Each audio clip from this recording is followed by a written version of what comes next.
बिछ गई सियासी विसार, खेला जा रहा है सियासी खेल, जारी है वार पलटवार। शह और मार के खेल में बनाई जा रही है रणनीति, कौन पड़ेगा किस पर भारी। कभी भी सिर्फ हस्तक्षेप.com पर अमलेंदु उपाध्याय के साथ।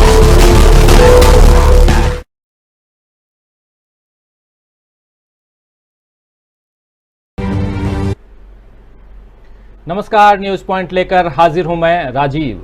तो पिछले कुछ दिनों से पंजाब में अमरिंदर सिंह यानी कैप्टन अमरिंदर सिंह और नवजोत सिंह सिद्धू के बीच जो कुछ भी चल रहा था, कुछ दिनों ने, कुछ महीनों कह लें या साल कह लें, 2 साल कह लें, क्योंकि 2019 में नवजोत सिंह सिद्धू ने कैबिनेट से इस्तीफा दिया था, पंजाब कैबिनेट से इस्तीफा दिया था और उसके बाद से ये 2021 है, यानी कि 2 साल का वक्त गुजर चुका। दोनों के बीच यानी कैप्टन अमरिंदर सिंह और नवजोत सिंह सिद्धू के बीच जो तनातनी का आलम वो इस मोड़ पर पहुंचा कि कैप्टन ने इस्तीफा दे दिया, नवजोत सिंह सिद्धू ने भी इस्तीफा दिया। हालांकि उनके इस्तीफे पर केंद्रीय आला कमान जो है यानी कि दिल्ली में बैठी हुई सोनिया गांधी, उन्होंने कोई डिसीजन नहीं लिया और इस मसले को सीधे छोड़ दिया पंजाब कांग्रेस के ऊपर और खासकर नवनिर्वाचित वहां के मुख्यमंत्री चरणजीत सिंह चन्नी के ऊपर। चन्नी साहब और सिद्धू साहब के बीच में बातचीत हुई, सिद्धू साहब मान गए, लेकिन अब उस मान मनोवल के बाद क्या कुछ होने वाला है और सिद्धू जो हैं वो अब आने वाले समय में अपने तेवर को कहां तक सीमित रख पाएंगे ये देखना होगा। लेकिन इसी बीच बात दूसरी तरफ अगर देखें तो कैप्टन अमरिंदर सिंह की भी हुई। कैप्टन अमरिंदर सिंह ने पहले सीएम पद से इस्तीफा दिया, उसके बाद कल बृहस्पतिवार को, गुरुवार को उन्होंने घोषणा कर दी कि मैं अब कांग्रेस में भी नहीं रहूंगा और न ही बीजेपी ज्वाइन करूंगा। हो सकता है, कहा जा रहा है, ये उन्होंने नहीं कहा है लेकिन कहा जा रहा है कि कोई वो अपनी नई पार्टी बना लें या नया संगठन बना लें और आने वाले चुनाव में सिद्धू को मात देने की कोशिश करें। तो ये सिद्धू और कैप्टन अमरिंदर की लड़ाई न सिर्फ वहीं तक टिकी रही बल्कि दिल्ली तक पहुंच गई है। दिल्ली में आपने देखा कि G23 जिसके नाम से कांग्रेस का जो बगावती गुट है वो मुखर होता हुआ दिखाई देता है और खासकर उसमें कपिल सिब्बल सबसे आगे आते हैं, बीच बीच में गुलाम नबी आजाद भी आते हैं, कभी कभी उसमें आनंद शर्मा भी दिखाई देते हैं और कभी कभी मनीष तिवारी भी दिखाई देते हैं। तो बहुत सारे लोग हैं, 23 नेताओं का गुट है। आज तो हालांकि पी चिदम्बरम भी उसमें शामिल होते हुए दिखाई दिए हैं, लेकिन कपिल सिब्बल बाहर आए और कपिल सिब्बल ने सीधा हमला किया कांग्रेस नेतृत्व के ऊपर, कांग्रेस आला कमान के ऊपर। उन्होंने ये तक कह डाला कि आखिर कांग्रेस में कौन आजकल फैसले ले रहा है ये समझ से परे है। लेकिन उनका जवाब भी मिला, उनके ही कलीग्स ने जवाब दिया कि फैसले जो हैं वो सब मिल बांट कर लिए गए थे और उन फैसलों में कई लोग वहां पर उपस्थित भी थे, मौजूद भी थे और खासकर नवजोत सिंह सिद्धू को अध्यक्ष बनाया जाए कि नहीं बनाया जाए। ये तो कहानी नवजोत सिंह सिद्धू की या कैप्टन अमरिंदर की रही, लेकिन उसके बाद खींचतान यहां तक पहुंची हुई है कि राहुल गांधी क्या कुछ कर रहे हैं और राहुल गांधी क्या कांग्रेस में रहने लायक हैं या नहीं। राहुल गांधी को कांग्रेस का अध्यक्ष बनना चाहिए या नहीं, अभी नहीं है वो, उन्होंने कांग्रेस का अध्यक्ष पद छोड़ दिया है, त्याग चुके हैं वो। 2019 के चुनाव को हारने के बाद, लोकसभा चुनाव की बात कर रहा हूं, लेकिन उसके बाद से भी ये माना जाता है कि सोनिया गांधी के साथ साथ एक शेडो अध्यक्ष के रूप में राहुल गांधी काम कर रहे हैं और राहुल गांधी के ऊपर लगातार वार होता रहा है। इसी बीच राहुल गांधी ने एक जबरदस्त फैसला लिया। वो जबरदस्त फैसला है कन्हैया कुमार को और जिग्नेश मेवानी को लाना। जिग्नेश मेवानी चलिए थोड़ा सा एक शांतचित्त नेता माने जाते हैं, आदिवासियों के खिलाफ, दलितों के खिलाफ, खासकर दलितों के खिलाफ जो भी घटनाएं घटती हैं या उनकी जो मांग है, उनकी आवाज है, उसको बुलंद करने की कोशिश करते हैं जिग्नेश मेवानी। और गुजरात से वो एमएलए भी हैं, उनको भी अपनी पार्टी में लेकर आए और इधर टुकड़े टुकड़े गैंग के जो सिरमौर माने जाते हैं कन्हैया कुमार, जिनको लेकर के बहुत सारी बातें हुई। कन्हैया कुमार तिहाड़ तक पहुंच गए जब वो जेएनयू के छात्र संघ के अध्यक्ष थे। क्या कुछ हुआ ये यहाँ कहने की जरूरत नहीं है, आप सब जानते हैं। लेकिन कन्हैया कुमार का कांग्रेस में प्रवेश ये कई लोगों को नागवार गुजरा और उसके बाद राहुल गांधी पर सीधा वार करने लगे लोग। लेकिन क्या राहुल गांधी सचमुच जो जिस दिशा में जा रहे हैं वो सही दिशा है? यही यहां समझने की हम कोशिश करेंगे। और साथ साथ कांग्रेस के अंदर खाने में क्या कुछ चल रहा है। आज जो हम लोग लिख रहे हैं, आप देख रहे होंगे नीचे, क्यों मची हुई है कांग्रेस में हलचल, जो मची हुई खलबली जो है मची हुई, वो क्यों मची हुई है? कांग्रेस के अंदर क्या चल रहा है, ये भी एक सवाल है। क्यों मची हुई खलबली? और क्या राहुल गांधी बना रहे हैं नई कांग्रेस पार्टी? ये क्या एक नई कांग्रेस तैयार हो रही है और जो पुराने लोग हैं वो धीरे धीरे विदा लेंगे? यही समझने की कोशिश करेंगे। आइए, हमारे साथ 3 खास वरिष्ठ पत्रकारों का पैनल है, उनसे आपका परिचय करवाऊं और फिर आगे बढ़ें। तो हमारे साथ जुड़े हुए हैं वरिष्ठ पत्रकार, हमारे साथ ही पुष्परंजन जी, आपका स्वागत करता हूं। हमारे साथ जुड़े हुए हैं अमलेंदु उपाध्याय जी, अमलेंदु जी आपका भी स्वागत है। और स्वागत करता हूं हमारे साथी कांग्रेस बीट को बहुत नजदीक से देखते हैं और देशबंधु के स्पेशल करस्पॉन्डेंट हैं अफजल इमाम जी। अफजल जी आपका भी स्वागत है। और अफजल जी को यहाँ पर स्पेशली इसलिए बैठाया हूं क्योंकि कांग्रेस के अंदर खाने में क्या कुछ चल रहा है उसको बहुत नजदीक से रोज देखते हैं, अपनी दैनंदिन जो इनकी दिनचर्या है उसमें, और रिपोर्टिंग के बल पर। और जब आप जानते हैं कि जिस बीट को कोई भी जो पत्रकार देखता है उसका संबंध अंदर खाने में बहुत गहरी पैठ हो जाती है, एक अच्छा संबंध डेवलप हो जाता है। तो अफजल जी आज हमारे बीच, मैं इनको स्पेशली इसलिए बैठाया हूं कि बहुत कुछ, क्योंकि हो ये रहा है कि मीडिया का एक बहुत बड़ा धड़ा जो है वो लगातार कांग्रेस के खिलाफ बातें कर रहा है। यहां हम आज फिर से मैं मेंशन कर दूं कि कांग्रेस के खिलाफ कोई बात कर रहा है तो हम कांग्रेस के पक्ष में यहां बैठकर बात करें, ये नहीं कर रहे हैं। लेकिन सचमुच हो क्या रहा है ये आप तक पहुंचाने की कोशिश इस पूरे 1 घंटे के कार्यक्रम में जरूर करने की कोशिश करेंगे कि आखिर कांग्रेस के अंदर खाने में चल क्या रहा है। क्या सचमुच कांग्रेस जो है वो आज से लगभग 50 साल पहले, जब इंदिरा गांधी थी और एक सिंडिकेट ने इंदिरा गांधी को बिल्कुल अलग थलग कर दिया था, और उस समय इंदिरा गांधी ने जिस कांग्रेस का निर्माण किया था, पुनर्निर्माण जिस कांग्रेस का किया था, कांग्रेस आई से फिर कांग्रेस तक, इंडियन नेशनल कांग्रेस तक की जो कहानी है, आप सब जो पुराने लोग हैं, जो पुरानी राजनीति को समझते हैं, जानते हैं, उस पर अपनी नजरें रखते हैं, वो सब बहुत अच्छी तरह से जानते हैं कि कांग्रेस कई बार टूटी, कांग्रेस कई बार बनी इस आजादी के बाद। तो अब क्या फिर से एक बार कांग्रेस टूट की कगार पर है और एक नए कांग्रेस के निर्माण की ओर राहुल गांधी, प्रियंका गांधी बढ़ रहे हैं? ये यहां हम समझने की कोशिश करेंगे। लेकिन उससे पहले हरीश रावत जी को सुनते हैं, जो पंजाब कांग्रेस के प्रभारी हैं। आते खुद वो उत्तराखंड से हैं और उत्तराखंड में अगर कांग्रेस की सरकार आने वाले समय में बनती है तो वो वहां के मुख्यमंत्री के दावेदार भी हैं। लेकिन कैप्टन अमरिंदर बहुत नाराज दिखाई देते हैं इन दिनों हरीश रावत जी से, और हरीश रावत जी ने लेकिन कैप्टन अमरिंदर को कुछ नसीहत दी है। आइए सबसे पहले हरीश रावत को सुन लेते हैं, उसके बाद इस चर्चा को आगे बढ़ाएंगे। लेकिन उससे पहले हमारे तमाम दोस्त, साथी, शुभचिंतक जो आप अब तक जुड़ चुके हैं हमारे साथ, जो जुड़ने वाले हैं, आप सबका एक बार तहे दिल से इस्तकबाल करता हूं, स्वागत करता हूं। और जैसा आप जानते हैं कि कमेंट बॉक्स खुला हुआ है, आप अपने विचारों को रखिए और विचार ऐसे हों जो आज के सब्जेक्ट से हों। कोई अगर इसमें आपको अपने विचार रखने हो, कोई बातें रखनी हो तो जरूर रखिए। तो बढ़े आगे और सीधा पहले सुनते हैं कि हरीश रावत जी क्या कुछ कह रहे हैं। वो पार्टी के प्रांतीय अध्यक्ष रहे और 2 बार 9.5 साल करीब मुख्यमंत्री रहे। यदि ये ह्यूमिलेशन है तो फिर दूसरे वरिष्ठ नेता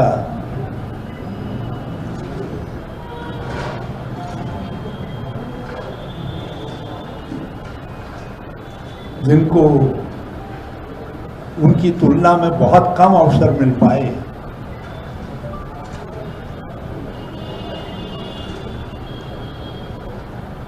उनसे अमरेंद्र सिंह जी को अपनी तुलना करनी चाहिए। 2-3 दिनों में जो बयान आए हैं वो बयान ऐसा लगता है कि किसी प्रकार के दबाव में हैं और सत्तारूढ़ दल जो पंजाब के अंदर डिस्क्रेडिटेड है, जिसको पंजाब के किसान, पंजाब के लोग पंजाब का विरोधी मानते हैं, वो श्री अमरेंद्र सिंह जी को मुखौटे के तौर पर प्रयोग करना चाहते हैं, उपयोग करना चाहते हैं।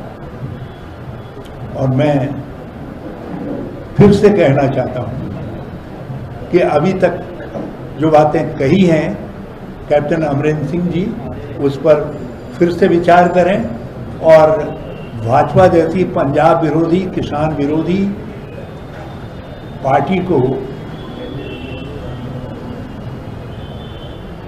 प्रत्यक्ष और अप्रत्यक्ष तरीके से मदद न पहुंचाएं और उनकी जो उनको मुखौटा बनाने की कोशिश है, उस कोशिश को वो नकारें। तो सुना आपने हरीश रावत जी नसीहत देते हुए, समझाते हुए, समझाइश देना जो कहलाता है वो करते हुए यहाँ दिखाई दिए हरीश रावत जी, और सीधे कैप्टन अमरिंदर को बता रहे हैं कि भाजपा जैसी पार्टी को उसके साथ इस ढंग से जो मतलब उनके तरफ जो झुकाव एक दिखाई दे रहा है, भाजपा की तरफ जो झुकाव दिखाई दे रहा है अमरिंदर सिंह का, उस झुकाव को लेकर के हरीश रावत बात कर रहे हैं। लेकिन कैप्टन अमरिंदर जो हैं वो अपनी बातों पर अड़े हुए हैं और लगातार आप देख रहे हैं कि कोई भी कुछ भी कहता है उसका जवाब देने के लिए कैप्टन अमरिंदर मीडिया के सामने आ जाते हैं। और कल गुरुवार को कैप्टन अमरिंदर ने कह भी दिया था कि मैं कांग्रेस में नहीं हूं अब। तो कांग्रेस में वो, हालांकि कांग्रेस से लिखित तौर पर उन्होंने अपने आप को अलग नहीं किया है, इस्तीफा नहीं दिया है पार्टी से, लेकिन कह रहे हैं खुले तौर पे कि वो कांग्रेस में नहीं है। और एक उम्र भी हो चली है और इस उम्र के बाद 80 साल की लगभग उनकी उम्र है। इसी आने वाले मतलब 2022 के 22 मार्च को वो हो जाएंगे 80 साल के, 80 साल पूरे हो जाएंगे। तो इस उम्र में क्या भाजपा जो है वो अपनी पार्टी में लेगी उन्हें, ये भी एक बड़ा सवाल है। लेकिन कैप्टन अमरिंदर आज भी उनकी ख्वाहिश है, जो पहले से पिछले 4.5 साल से मुख्यमंत्री बने हुए थे और मुख्यमंत्री रहे, हालांकि मुख्यमंत्री पद छोड़ने के बाद उन्होंने क्या कुछ कहा था ये आप सब अच्छी तरह से जानते हैं। लेकिन इसी बीच दूसरी तरफ आप देखें, ये कैप्टन अमरिंदर हो गए, हरीश रावत हो गए, चाहे इधर सिद्धू हो गए, कि चाहे चन्नी साहब हो गए, ये तमाम लोगों को से इतर राहुल गांधी बहुत ही शांत चित्त, सीधा उनका हमला मोदी जी और मोदी सरकार पर। आज भी उन्होंने ट्वीट करके मोदी सरकार के ऊपर हमला किया और वो हमला जो है वो बिल्कुल दूसरी तरफ है। मैं चाहूंगा कि उनके ट्वीट को भी दिखाया जाए। राहुल गांधी ने जो ट्वीट किया है वो बहुत ही महत्वपूर्ण ट्वीट है। ये देखिए कि राहुल गांधी कह रहे हैं, रिकॉर्ड तोड़ महंगाई के लिए पेट्रोल के दाम जिम्मेदार हैं। रिकॉर्ड तोड़ पेट्रोल दामों के लिए केंद्र सरकार जिम्मेदार है। सारे गलत रिकॉर्ड तोड़ने के लिए एक व्यक्ति जिम्मेदार है। Hashtag petrol price. ये जो है सारे गलत रिकॉर्ड तोड़ने के लिए एक व्यक्ति जिम्मेदार है। ये आप समझ सकते हैं कि ये एक व्यक्ति जिम्मेदार में ये राहुल गांधी किधर बात कर रहे हैं। लेकिन ये एक जन मुद्दों की बात है, महंगाई की बात कर रहे हैं, पेट्रोल की बात कर रहे हैं और इस पूरी गलतियों के लिए एक आदमी को जिम्मेदार बता रहे हैं। और यही हम यहां समझने की कोशिश कर रहे हैं कि राहुल गांधी की दिशा क्या है और साथ साथ दूसरे जो नेता हैं उनकी दिशा क्या है, ये यहां समझने की कोशिश करेंगे। सीधे अफजल जी आपके पास आना चाहूंगा और ये समझना चाहूंगा आपसे, आप बहुत नजदीक से देख रहे हैं जो भी घटनाक्रम है, इस घटनाक्रम में राहुल गांधी का स्टैंड आप कहां पाते हैं? देखिए, राहुल जो कुछ अभी दिखाई पड़ रहा है, ये हमको लग रहा है कि मुझे कुछ देर हो गई, इसको तो बहुत पहले हो जाना चाहिए था। ये जिस तरह का विस्फोट कांग्रेस में दिख रहा है, क्योंकि राहुल गांधी के दिमाग में शुरू से ही कांग्रेस को रिनोवेट करने का, एक नई कांग्रेस बनाने का उनका सपना था, उनका एक आइडिया था।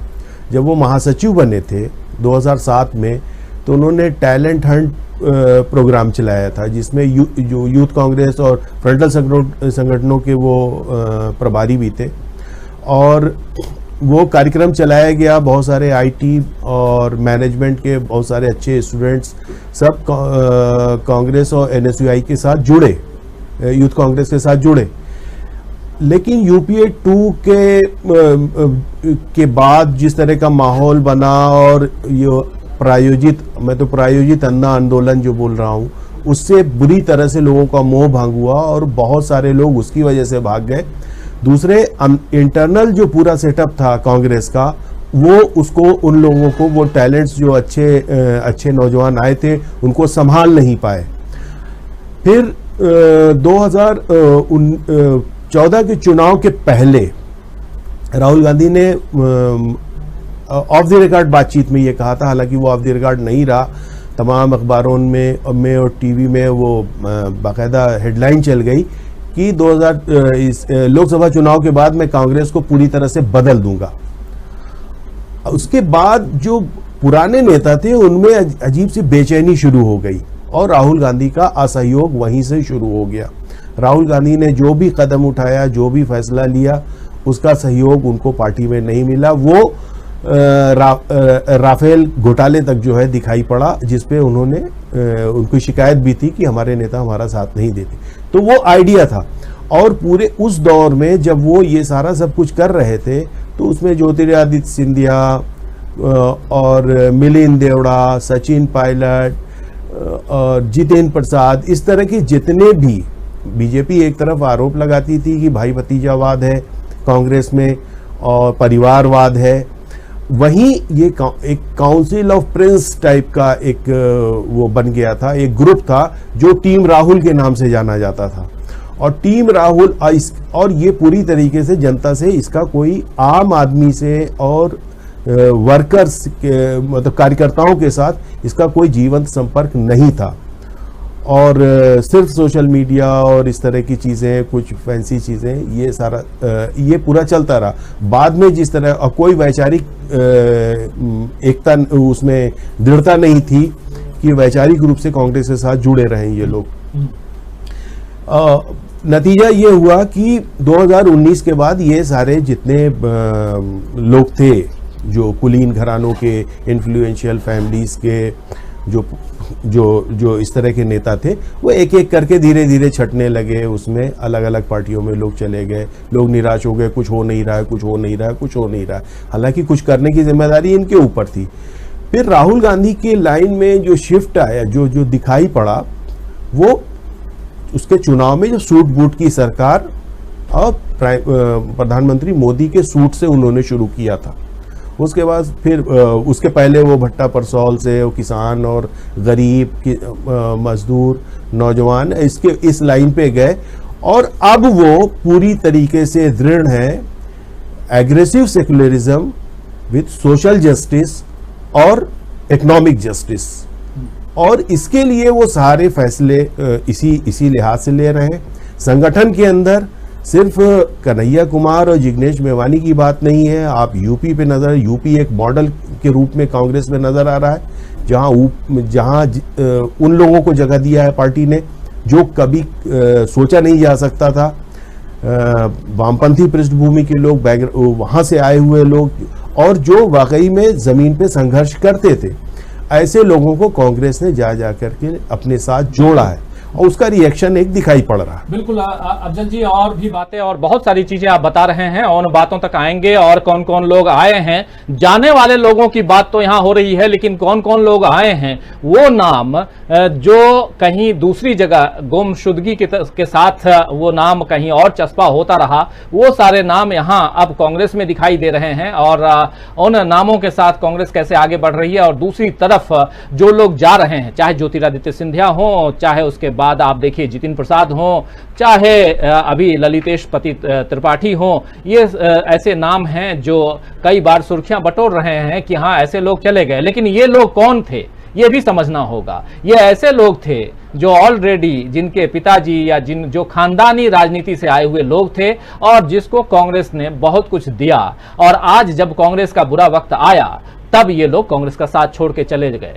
और साथ साथ इतना ही नहीं, जो G23 है उनमें भी यही हो रहा है कि वहां भी जो लोग आज कुछ नहीं पा सकते हैं, जो राज्यसभा तक पहुंचने के लिए ललायित रहते हैं, लालच में रहते हैं, और कांग्रेस वहां तक नहीं पहुंचा पा रही है, तो कांग्रेस बुरी हो गई। तो ये बहुत सारी बातें हैं, बहुत खुले तौर पे बता रहा हूं आपको। लेकिन साथ साथ कांग्रेस की अंदरूनी हालत क्या है, कांग्रेस कैसे मजबूत होने की कोशिश कर रही है, राहुल गांधी जो हम लिख रहे हैं कि क्या कांग्रेस के अंदर क्या चल रहा है, क्या क्यों मची हुई खलबली, और कांग्रेस ये जो राहुल गांधी हैं वो क्या राहुल गांधी बना रहे हैं नई पार्टी? ये जो नई पार्टी है मतलब कांग्रेस पार्टी, क्या वो नई बना रहे हैं? कांग्रेस छोड़ के नहीं जा रहे हैं राहुल गांधी, लेकिन क्या राहुल गांधी कांग्रेस को एक नई पार्टी के रूप में ढाल रहे हैं? यही समझने की हम यहाँ कोशिश कर रहे हैं। आइए पुष्परंजन जी आपके पास आऊंगा। ओवरऑल जो कुछ भी चल रहा है, सिद्धू से शुरू हुई राजनीति, सिद्धू बनाम कैप्टन अमरिंदर, अब सिद्धू बनाम कैप्टन अमरिंदर से अलग हट करके आप देखिए तो सुर्खियों में सीधा सीधा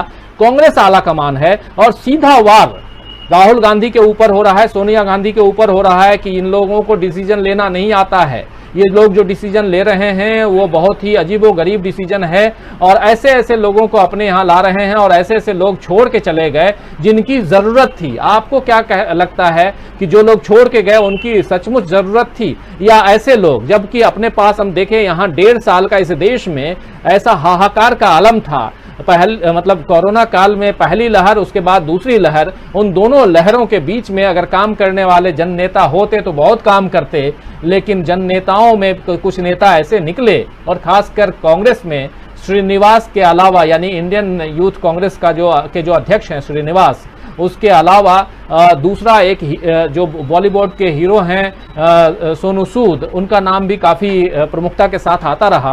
लेकिन खासकर ये जो दूसरी लहर थी उस लहर में श्रीनिवास ने बहुत काम किया, श्रीनिवास बीवी ने बहुत काम किया और उनके साथ उनकी टीम के लोग आए, लेकिन कांग्रेस के बहुत युवा विंग के लोग थे जो बाहर आकर के आ सकते थे और काम कर सकते थे, लेकिन वो सब अलग डूब के रहे और जब मौका मिला दूसरी पार्टियों में चले गए और जा रहे हैं। क्या कहेंगे ओवरऑल? देखिए राजीव जी, ये जो स्कूल चल रहा है कि ये कांग्रेस के अंदर कांग्रेस एक नई पार्टी राहुल गांधी बना रहे हैं, कांग्रेस के अंदर वो पार्टी बना रहे हैं, ये कायदे से ज्यादा कम्युनिकेट करता है और वास्तव में यही हो रहा है। इसी पे आप बात भी कर रहे हैं, इसी पर हम चर्चा भी कर रहे हैं। देखिए वो कह रहा है कि कांग्रेस के अंदर से जो निकल के गए हैं, रजवाड़े जो निकल के जा रहे हैं, जिसकी चर्चा हम कर भी रहे हैं, उन रजवाड़ों ने अब नया रास्ता ढूंढना शुरू किया है। अभी जो अपडेट आया है चंडीगढ़ से, उसमें जो खबर मिली है वो ये कि पंजाब विकास पार्टी कैप्टन अमरिंदर सिंह उसका नाम रखने जा रहे हैं और उसमें किसका सहयोग मिलेगा वो सब कुछ दिल्ली में एक तरह से तय वो लोग कर चुके हैं। पंजाब में अकाली दल से जो अलग एक ग्रुप बना था, अकाली दल टकसाली, उसके नेता है सुखदेव सिंह ढींगरा, वो उनके साथ भी आ रहे हैं, ऐसा संकेत मिला है। कैप्टन अमरिंदर सिंह दिल्ली आके जिन दो प्रमुख लोगों से मिले, उनमें जो एक नाम है वो अनपेक्षित है, मतलब जो समझ में नहीं रहा। राजीव जी जरा उसको इको हो रहा है, हमारी आवाज इको हो रही है, जरा उसे ठीक कराइएगा प्लीज। इनका मिलना, अजीत डोभाल से मिलना सबसे चकित कर देने वाला ये था। अजीत डोभाल देश के राष्ट्रीय सुरक्षा सलाहकार हैं और उनका काम क्या रणनीति तय करना पार्टियों के भीतर। अजीत डोभाल से मिलना कैप्टन अमरिंदर सिंह का ये इसलिए संकेत दे रहा है कि उन्होंने लगातार जिस तरह से पंजाब में खासकर सिद्धू पे हमला किया और कि सिद्धू का आना और देश के लिए खतरा है या पंजाब के लिए खतरा है, बॉर्डर स्टेट है, मुझे लगता है आने वाले दिन में धीरे धीरे सिद्धू को कसने की तैयारी हो रही है। कोई ना कोई ऐसा चार्ज फ्रेम किया जाएगा जिसमें सिद्धू पाकिस्तान परस्त और सिद्धू के पाकिस्तान लिंक को स्टैब्लिश करने की कोशिश की जाएगी राष्ट्रीय सुरक्षा सलाहकार के नेटवर्क के जरिए, जो मुझे लग रहा है। क्योंकि उनका अमित शाह से मिलना तो समझ में आता है, देश के गृह मंत्री हैं, रणनीतिकार हैं, सब कुछ वो कर रहे हैं। फंड वगैरह का इंतजाम भी अगर नहीं है तो वो भी करेंगे, वो नई पार्टी के लिए, पंजाब विकास पार्टी के लिए, ये सब चीजें। और उसमें किसान और वहाँ किसानों का उनका एक दूसरा एजेंडा ये है कि किसानों को संतुष्ट करके उनका जो हड़ताल है उसको तुड़वाना, उनको मनाना, ये सब चीजें भी उस एजेंडा में अमरिंदर सिंह लेके चल रहे हैं। वो चीजें इसलिए वो मनाना और तुड़वाना आवश्यक वो समझते हैं और प्लस जो सिद्धू के ग्रुप के लोग हैं उनको भी लाना वो चाहते हैं कि जो लोग सिद्धू से नाराज हैं वो भी आए। यानी कांग्रेस को कमजोर करना है, वहां पर कांग्रेस को कमजोर करने की कोशिशें वहां भी हो रही है, उत्तर प्रदेश में भी पूरी कोशिश होगी। कल जो गुब्बारा फुलाया गया कि कपिल सिब्बल के घर पे टमाटर फेंके गए या उनके यहाँ ऐसा बनाया गया जैसे राहुल गांधी के लोग संजय गांधी की तरह, वो जो कैडर हुआ करता था आपातकाल के समय में, जो विरोधी तत्व उनको कुचल दो, दबा दो, उसी तरह के कुछ यूथ कैडर इनके पास है कि जो भी ग्रुप 3 के लोग हैं और जो नाराज होते हैं तो उनको धमकाओ, मारो, काटो, जो कुछ भी करो। अब वो टमाटर कहाँ से फेंके गए ये जांच का विषय अपने आप में। उन्हें चाहिए था केस दर्ज कराना। टमाटर नागपुर वाला था कि टमाटर यहाँ से आया था वो भी पता चल जाता। टमाटर सड़े हुए थे कि टमाटर ताजे थे इसका भी जानकारी मिल जाती। मगर जो चीज मुझे लगता है कि जिस तरह से ये गढ़ रहे हैं कि टुकड़े टुकड़े गैंग आ गया, दरअसल ये जो दिमाग में बैठा हुआ है, ओपनिंग कमेंट है इसलिए मैं सेकंड राउंड में उस पर आऊंगा, मगर जिस चीज को लेके इनको ओल्ड गार्ड्स को कष्ट है वो है न्यू गार्ड को आने के लिए। कन्हैया कुमार मेनली उनको कष्ट है कन्हैया कुमार को लेकर, और इस तरह की रणनीति वो लोग सूंघ चुके हैं कि जो नया आइकॉन को लेके घेर रहे हैं राहुल गांधी, जो चक्रव्यूह रच रहे हैं अपने इर्द गिर्द, उनके आने के बाद राहुल गांधी शायद कांग्रेस अध्यक्ष बनने की घोषणा करें दोबारा से, लेकिन पहले अपनी किलेबंदी कर रहे हैं। इस किलेबंदी को लेके इन लोगों को कष्ट है। ये किलेबंदी क्यों हो रही है उसके पहले इनको सब कुछ अपने ऊपर ओन करना चाहिए। जी राजीव जी, किलेबंदी जो है वो तो हो ही रही है, लेकिन हम यही समझने की कोशिश कर रहे हैं कि आखिर क्या जो कुछ दिखाया जा रहा है मीडिया में, क्या कांग्रेस का हाल वही है? इतनी बुरी हालत से कांग्रेस गुजर रही है, यही समझने की कोशिश कर रहे हैं। और हमारे साथ इस वक्त 3 खास साथी जुड़े हुए हैं। पुष्परंजन जी हमारे साथ में, हमारे साथ हमलेंदु जी हैं और हमारे साथ अफजल इमाम जी हैं। अफजल इमाम लगातार कांग्रेस बीट कवर करते हैं, कांग्रेस को बहुत नजदीक से देखते हैं। कांग्रेस के अंदर खाने में क्या कुछ चल रहा है, कौन कांग्रेस में आ रहा है, कौन कांग्रेस से जा रहा है, कौन कांग्रेस में आने वाला है और कौन कांग्रेस से जाने वाला है, उसके अलावा कांग्रेस की रणनीति आने वाले समय में क्या होने वाली है, ये तमाम बातें जो हैं वो बहुत अच्छी तरह से समझते हैं और आप तक हम रखेंगे भी। अमलेंदु जी आपके पास आऊं, लेकिन उससे पहले बहुत सारे साथी लगातार हमारे साथ जुड़े हुए हैं, कमेंट भी कर रहे हैं। उनके कुछ कमेंट्स को लेता हूं। असलम चिश्ती लिख रहे हैं कि नेताओं का हाल ऐसा हो गया है जहां टुकड़ा मिलता है वहीं मुंह मारने लगते हैं। सोमनाथ मजुमदार कह रहे हैं कि राहुल गांधी को ममता बनर्जी से राजनीति सीखना चाहिए। और जावेद इकबाल लिख रहे हैं नेशनल लेवल पर कोई भी पार्टी स्ट्रांग नहीं है। प्रेम बाबू वर्मा लिख रहे हैं कि काश इनके जमीर जग जाए। बिल्कुल, जमीर जो है काश इनका जग जाए कि ये बातें जो है उस। कुंदन बिहारी भी हैं हमारे साथ, लिख रहे हैं कि मोदी जी कांग्रेस पार्टी से डरते हैं और किसी भी पार्टी से नहीं, इसलिए तो मोदी जी कहते हैं कि कांग्रेस मुक्त मुल्क बनाएंगे और इससे पता चलता है कि कांग्रेस पार्टी ही मजबूत विपक्ष है। और ये बात तो बिल्कुल सही है, क्योंकि विपक्ष में जो सबसे बड़ा दल है वो कांग्रेस ही है आज की तारीख में। भले सीटें कितनी भी कम हो, लेकिन सबसे बड़ा दल संसद में जो है वो कांग्रेस ही है। नंद किशोर सिरपुरकर भी हैं जो कह रहे हैं कि पार्टी किसी एक नेता से नहीं होती, जनता साथ होना चाहिए और कांग्रेस का टूटना जरूरी है। राहुल गांधी बीजेपी बकवास पर न सोचें, जनता के दिल की बात सोचे। यासीन अंसारी भी हैं जो कह रहे हैं Rahul Gandhi is quite educated leader but he does not handle Congress party well due to mismanagement. ये इनका कहना है यासीन अंसारी जी का। और कमरे आलम भी हैं जो कह रहे हैं कि कांग्रेस के G23 हैं, इनको कांग्रेस जितनी जल्दी बाहर फेंक करे तो कांग्रेस के लिए फायदा है। भारतीय नागरिक भी हैं, पंजाब में कांग्रेस 100+ होगी, लिख रहे हैं। बनवारी मीना भी हैं जो कह रहे हैं कि जो लोग स्वार्थ लोलुप हैं वे खुद नहीं चुनाव जीत सकते हैं, वो पार्टी क्या दिलाएंगे पार्टी को। नंदकिशोर सिरपुरकर भी हैं, जावेद इकबाल भी हैं, मोहम्मद अंसारी भी हैं, मिराज अंसारी भी हमारे साथ, यासिन भी है, आफसा खान भी हैं। आफसा खान लिख रही हैं कि श्रीनिवास जी का एक दिन सबसे बड़ा नाम हो सकता है उनकी ईमानदारी को देखते हुए। वीरेंद्र कुमार भी हैं, कह रहे हैं अच्छे नेता हमेशा एक पार्टी में बने रहते हैं। यूनिस भी हैं और मोहम्मद असलाम भी। तो तमाम साथी आप लोग हमारे साथ बने रहिए और आप लोगों के बहुत सही सटीक विचार आ रहे हैं, ऐसे विचारों को यहाँ लिखते रहिए, रखते रहिए और आगे हम बढ़ें। बनवारी मीना लिख रहे हैं कि राक्षस हमारे सैनिकों की बलि देकर चुनाव जीतते हैं। और असलम चिश्ती लिख रहे हैं कि कहीं ऐसा ना हो कि अमरिंदर सिंह पंजाब के मुकुल राय साबित हो जाएं। इकबाल खान लिख रहे हैं कि राजीव भाई इंदिरा के समय में यही स्थिति थी और आनंद फानंद में जितने आए सब संघ का ही अंदर से मदद किया और अब कन्हैया जैसे लोग से राहुल को बहुत सतर्क रहना पड़ेगा, ये कहना है इकबाल खान का। और इसी सवाल के साथ अमलेंदु जी आपके पास आना चाहूंगा, क्या कन्हैया जैसे लोग, कन्हैया कुमार जैसे लोगों से राहुल गांधी मजबूत होंगे या कमजोर होंगे, और राहुल गांधी को क्या ऐसे लोगों से, क्योंकि कन्हैया कुमार तो अभी आए हैं लेकिन बहुत सारे लोग जो अंदर में बैठे हुए हैं, आखिर किससे सतर्क रहने की जरूरत है राहुल गांधी को? अंदर जो बैठे हैं लोग उनसे, या जो ठोक बजा करके आ रहे हैं बाहर से अंदर उनसे? देखिए राजीव जी, मुझे लगता है कि सतर्कता तो जरूरी है, वो चाहे नए हो चाहे पुराने हो, सबसे। तो सतर्कता, जहां तक सवाल है, सतर्कता तो जरूरी है और जाहिर सी बात है सतर्कता बरत के ही लोग लाए गए होंगे।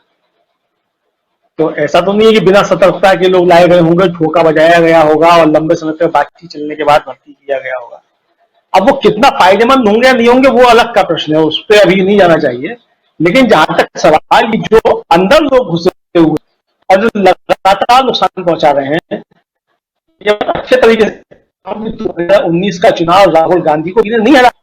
2019 का चुनाव कांग्रेस जो है, ये जो घर के अंदर छिपे भेदिए थे, इन्होंने हरवाया है। पूरे चुनाव के दौरान राहुल गांधी अकेले थे, वो लगातार मोदी जी के ऊपर और भारतीय जनता पार्टी की सरकार के ऊपर मुद्दों को लेकर के हमले करते रहे। मुद्दे थे, ऐसा नहीं है कि अनाप शनाप हमले करते रहे, मुद्दे थे, उन मुद्दों को लेकर के हमला करते रहे। और ये आज जो G23 बना हुआ है, इनमें से कितने लोगों ने राहुल गांधी की बातों का समर्थन किया और उस चीज को आगे बढ़ाया, ये देखने वाली चीज है। तो ये जो सब लोग जो आज अंदर घुसे हुए हैं और जो लगा, मतलब आप जो है राहुल गांधी इस पे और सोनिया गांधी पे तो आज सवाल उठा रहे हैं, कपिल सिब्बल, लेकिन आपने कभी मोदी सरकार के ऊपर कोई सवाल उठाए? लगातार कोरोना का मिसमैनेजमेंट हुआ और आपको अच्छे तरीके से याद होगा कि राहुल गांधी शुरुआत से लगातार सवाल उठा रहे और लगातार सरकार को आगाह करते रहे कि आप सुधर जाइए, इस पे ध्यान दीजिए, बहुत बुरी परिस्थिति आने वाली है। लगातार राहुल गांधी ये बात करते रहे, पूरी सरकार मजाक बनाती रही। और उसके बाद जब विपक्षी नेताओं के साथ बैठक की ने, उससे पहले राहुल गांधी को घेरा कि किस तरीके से मिसमैनेजमेंट हो रहा है और कोरोना को जो के साथ मजाक किया जा रहा है, इसको मजाक के तरीके से लिया जा रहा है। और हमारे जो राज्यसभा में उस समय नेता थे कांग्रेस के, गुलाम नबी आजाद, वो क्या कह रहे थे कि जो नई चीज थी और इसलिए सरकार जो कर सकती थी वो किया, यानी अपरोक्ष रूप से उन्होंने राहुल गांधी को कंडेम किया और प्रधानमंत्री नरेंद्र मोदी की तारीफ की, गुलाम नबी आजाद। और वही जाकर के बाद में प्रधानमंत्री जो थे वो उन गुलाम नबी आजाद के लिए संसद में रो रहे थे और गुलाम नबी आजाद उसके बाद जो थे प्रधानमंत्री की तारीफ कर रहे थे। आज भी जो ये G23 जो कर रहा है, जो भी कुछ काम कर रहा है, तो ये कांग्रेस को नुकसान पहुंचाने का काम कर रहा है। और अभी तो अपने मित्र ने जो है, दर्शक ने दिखा कि इनको निकाल के बाहर कर देना चाहिए। अब निकाल के बाहर करना है या नहीं करना, ये तो कांग्रेस का अपना अंदरूनी मसला है कि उनको बाहर करेगी या नहीं करेगी। लेकिन निश्चित तौर पे अगर ये G23 इसी तरीके की अपनी हरकतें जारी रखता है तो इनको बाहर हो जाना चाहिए खुद ही। अंदर रह करके ये करें, लेकिन अंदर रह के ये नहीं, मतलब बाहर अपने आप बाहर नहीं होंगे, ये इसी इंतजार में कि इनको बाहर किया जाए। तो ये स्थिति भी पैदा हो सकती है कि इनको बाहर कर दिया जाए। तो ये जो कुल मिला के परिस्थितियां पैदा हो रही है, वो राहुल गांधी के लिए ये जो संकट पैदा करने की कोशिश की जा रही है, तो इसके पीछे जो है ये G23 नहीं है, बल्कि इसके पीछे जो देखिए, और ये G23 में अधिकतर लोग कौन है? ये अधिकतर वो लोग हैं जो UPA 2 की बदनामी का कारण बने। अधिकतर लोग वही हैं जो UPA 2 की बदनामी का कारण बने। दिल्ली से लेकर के जम्मू के बीच में जो 17-18 मंत्री थे, और यही सब जो थे राज्यसभा वाले, यही सब जो थे पूरी सरकार का निर्धारण करते थे। और लगातार जो थे इनकी हरकतों की वजह से UPA 2 को जबरदस्त तरीके से नुकसान हुआ। तो ये सब वही लोग हैं। और आज जो है, जब कांग्रेस एक ऐसी स्थिति में खड़ी है कि उसको जो है सरकार से भी लड़ना है, अंदरूनी लोगों से भी लड़ना है, तो ये जो है नई तरीके की चीजें पैदा कर रहे हैं। तो मुझे लगता है कि राहुल गांधी जो कर रहे हैं वो नई कांग्रेस बन रही हो या नहीं बन रही हो, लेकिन देखिए किसी भी पार्टी के अंदर जो है जब नई पीढ़ी आती है तो जाहिर सी बात है कि पुरानी पीढ़ी से उसका संघर्ष होता है। अच्छी बात यह होती है कि नई पीढ़ी और पुरानी पीढ़ी के बीच एक सामंजस्य पैदा कर, लेकिन जो अभी 80 साल के हो चुके हैं और 82 चुके हैं, तो अब ये कितना दिन जो है ये, अब मान लीजिए ठीक है कैप्टन अमरिंदर सिंह नई पार्टी बना ले, अच्छी बात है, नई पार्टी बना लेंगे, कपिल सिब्बल भी साथ चले जाए, गुलाम नबी आजाद भी साथ चले जाए, मनीष तिवारी भी साथ चले जाए, संदीप भी साथ चले जाए, तो क्या कर लेंगे? सवाल ये कि कांग्रेस का नेतृत्व क्या होगा, कांग्रेस को जो है लीड कौन करेगा, ये कांग्रेस का कार्यकर्ता तय करेगा ना। आज आप जो सीडब्ल्यूसी की बैठक की बात कर रहे हैं, तो ये सीडब्ल्यूसी किसकी बनाई हुई है? भैया सीडब्ल्यूसी तो सोनिया गांधी ने बनाई थी। तो आप जिसकी आज बैठक की बात कर रहे हैं और कह रहे हैं कि आप सीडब्ल्यूसी की बैठक बुलाई जाए और सीडब्ल्यूसी की बैठक में जो है सब कुछ तय किया जाए और सीडब्ल्यूसी के चुनाव हो जाए, तो मुझे बता दिया जाए कि कपिल सिब्बल कहां से जीत करके आ सकते हैं सीडब्ल्यूसी का चुनाव, गुलाम नबी आजाद कहां से जीत के आ सकते हैं, मनीष तिवारी कहां से जीत करके आ सकते हैं, संदीप दीक्षित कहां से जीत करके आ सकते हैं, वीरप्पा मोइली कहां से जीत करके आ सकते हैं। अगर ये कांग्रेस के कार्यकर्ताओं के बीच गए तो अब ये टमाटर और अंजल जो फेंके गए कपिल सिब्बल के घर पे, ये भले ही कांग्रेस के कार्यकर्ताओं ने ना फेंके हों और ये भी एक प्लांट ये में कार्यक्रम हुआ हो, लेकिन अगर ये कांग्रेस के कार्यकर्ताओं के बीच में गए तो इनका हुलिया तो जरूर दुरुस्त कर देंगे कांग्रेस के कार्यकर्ता, क्योंकि कांग्रेस का कार्यकर्ता समझ रहा है कि राहुल गांधी जो है वही कांग्रेस को आगे लेके जा सकती है और गांधी परिवार लेकर के जा सकता है, और कांग्रेस बिना गांधी परिवार के कुछ है ही नहीं। ये भी समझ लेना चाहिए, जो हम लोग हैं हमको भी समझ लेना चाहिए और देश की जनता भी समझती है इस बात को, और कांग्रेस का कार्यकर्ता तो खासतौर से समझता ही समझता है। तो ये लोग जो अब जो कर रहे हैं, मतलब अब आप जो है 9.5 साल तक कांग्रेस मुख्यमंत्री रहते हैं आप पंजाब के, कैप्टन अमरिंदर सिंह साहब। कपिल सिब्बल साहब जो है बरसों तक राज्यसभा के सदस्य रहते हैं। गुलाम नबी आजाद का 40-50 साल से ज्यादा का जो है वो राज्यसभा का अपना अनुभव है, सब रहते हैं। तो आज जब कांग्रेस आपको राज्यसभा में पहुंचाने की स्थिति में अगर नहीं रह जाती है, तो आप जो है सवाल उठाएंगे कि सीडब्ल्यूसी बैठक बुला, तो सीडब्ल्यूसी की बैठक बुलाने से गुलाम नबी आजाद राज्यसभा पहुंच जाएंगे क्या? कपिल सिब्बल को राज्यसभा मिल जाएगी? ये सवाल क्या है? आप देखिए, शीला दीक्षित आज नहीं है इस दुनिया में, उनके बेटे हैं संदीप दीक्षित। शीला दीक्षित को कांग्रेस ने 2017 के उत्तर प्रदेश के चुनाव में घोषित किया कि हमारा सीएम का फेस होंगी, और किस लिए घोषित किया कि ये शीला दीक्षित, इनके नाम क्या दीक्षित लगा हुआ है और ये कन्नौज के बड़े नेता के परिवार से आती है, तो ब्राह्मण वोट जो है इनके नाम पे मिलेगा। शीला दीक्षित ने क्या किया? दिल्ली से चली यात्रा में और हापुड़ पर जाके उतर गई, यानी 40 किलोमीटर दूर जाकर के उनकी तबीयत खराब हुई, उतर गई उस यात्रा से।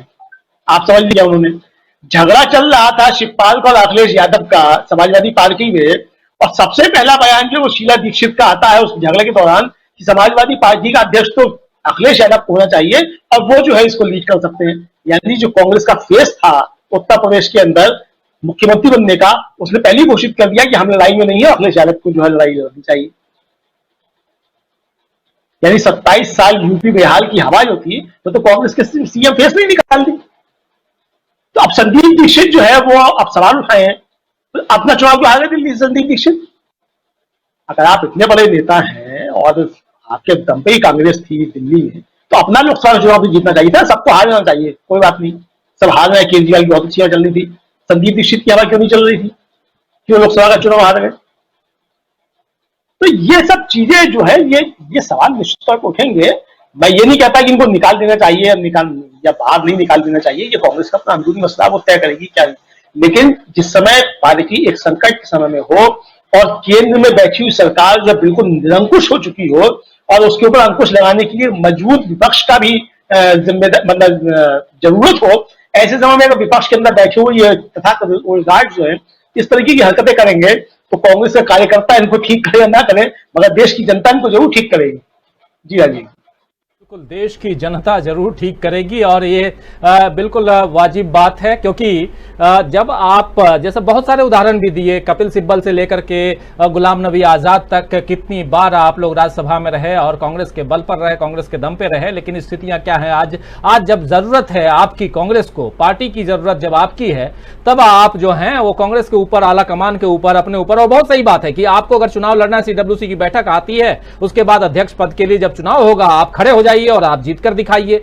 जितने भी तमाम हैं G23 के या उसके अलावा भी जो लोग हैं, आइए बिल्कुल सामने आइए और डेमोक्रेटिक वे में, ये देश तो ऐसे भी और पार्टियां भी डेमोक्रेसी से ही चलती हैं और यहाँ पर भी उस चीज की जरूरत है। लेकिन एक बहुत महत्वपूर्ण बात यह भी है, आप लोगों को ये खबर मिली या नहीं मिली मैं नहीं जानता, लेकिन जिस डेमोक्रेसी के खत्म होने की बात, परिवारवाद की बात की, एक परिवार की पार्टी और कांग्रेस जो है बिल्कुल गांधी परिवार, नेहरू परिवार के इर्द गिर्द रही और आज मां बेटे की पार्टी जो बीजेपी कहती है, उस बीजेपी की खबर कल ही परसों खबर आई थी कि पिछले 2 साल से वहां भी अंदर जो है उनके संगठन में कोई बैठक नहीं हुई है।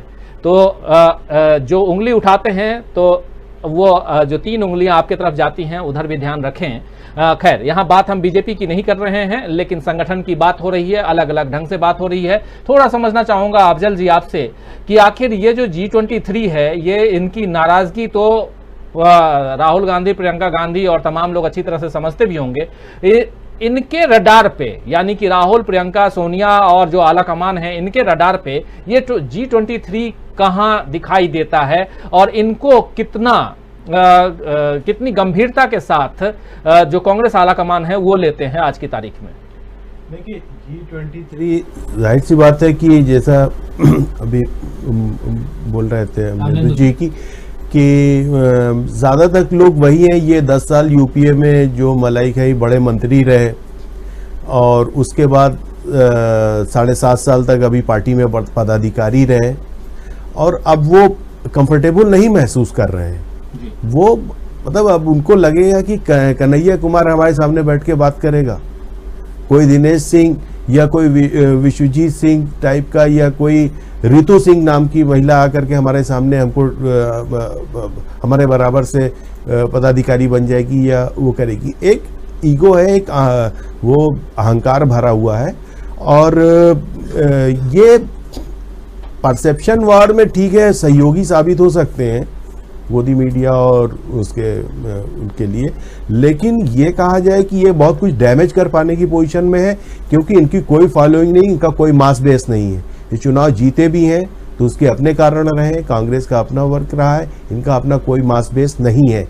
G23 के जितने हैं और ये कुछ बिगाड़ पाने की पोजीशन में नहीं है और कांग्रेस नेतृत्व इस बात को अच्छी तरह से समझता है कि वोट मिलता है और अब तो सिचुएशन बिल्कुल बदल चुकी है। अब तो या उधर है या तो इधर है और बहुत बड़ा तबका देश का, बहुत सारे लोग तो ये कह रहे हैं कम से कम नॉर्मलसी या नॉर्मल पॉलिटिक्स हो, क्योंकि पॉलिटिक्स भी नॉर्मल नहीं रह गई है। राजनीतिक मतलब political normalcy, economic normalcy, social normalcy, किसी तरह की नॉर्मलसी नहीं की। इसके लिए अगर कोई राष्ट्रीय पार्टी है तो वो है कांग्रेस, इसलिए लोग कांग्रेस की तरफ दे। ऐसा नहीं कि बहुत प्रेम उमड़ आया है, बड़ा विश्वास, श्रद्धा जग गई है, क्योंकि लोगों के पास विकल्प नहीं बचा है। कहां जाए? मायावती के पास जाए, नवीन पटनायक के पास जाए, किसके पास जाएंगे लोग? तो राष्ट्रीय पार्टी जो है उसकी तरफ लोग देख रहे हैं, उसको जाकर के ताकत देने की कोशिश कर रहे हैं और इसमें अगर जो सच्चा कांग्रेसी है तो वो इनके साथ टिका रहेगा और कांग्रेस नेतृत्व को मालूम है और इनका पूरा जो ट्रेंड जो दिखाई पड़ रहा है, ये कितना हद तक जा सकते हैं, क्या डैमेज कर सकते हैं। लगातार हाई कमांड के डिसीजन को यूपीए 1 से लेकर के जब राइट टू एजुकेशन पास हो रहा था तो भी कांग्रेस के अंदर क्रिटिसिज्म हो रहा था, राइट टू फूड कानून बनाया जा रहा था तो भी कि ये जो झोला छाप लोग कुछ बता देते हैं और सोनिया गांधी और राहुल गांधी उस पर यकीन करने लगते हैं।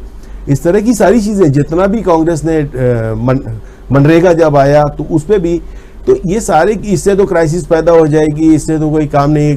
कर्ज माफी की बात आई, लेकिन कांग्रेस नेतृत्व का जो पूरा विजन है, जो पूरी लाइन है, राहुल गांधी की न्याय योजना जिसको वो बार बार जिक्र करते हैं, वो आर्थिक सशक्तिकरण की, आम लोगों के जेब में कम से कम पैसा जाए और ये इस तरह की चीजें, तो उनकी समझ एकदम साफ है, उसमें कोई जरा बराबरी कंफ्यूजन मुझे नहीं दिखाई पड़ता। देर हो सकती है, संघर्ष कड़ा हो सकता है, लेकिन अब वो लड़ने के लिए तैयार है।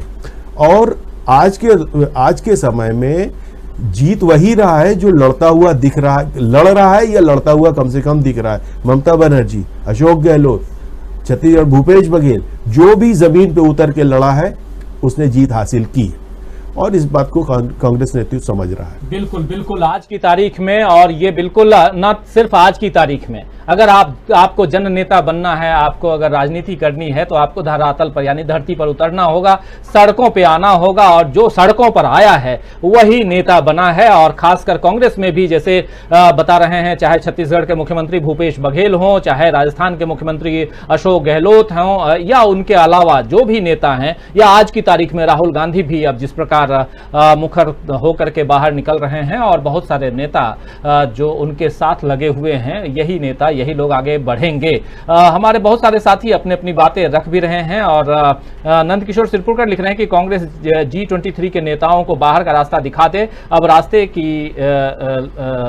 की लड़की है, लड़ने वाले नेता चाहिए, रास्ते की लड़ाई है, लड़ने वाला नेता चाहिए, लिख रहे हैं। GLM है जो कह रहे हैं अब जो पुराने नेता हैं उनको बुरे वक्त में कांग्रेस का साथ देना चाहिए। बिल्कुल यही बात हम कह रहे हैं। सीमा खातून हैं हमारे साथ, जो कह रही हैं कि जानबूझकर कमजोर किया है। फिर राम कुमार सिंह हैं जो कह रहे हैं कांग्रेस पार्टी के लोगों का रुझान बढ़ा है, कांग्रेस पार्टी में लोगों का रुझान बढ़ा है। उन्होंने ये समझा है कि कांग्रेस देश को चला सकती है, इसीलिए ज्यादा से ज्यादा लोग पार्टी से जुड़ रहे हैं। और अशरन खान लिख रहे हैं कि कपिल सिब्बल बैठे बैठे निवाला खाने वाले हैं।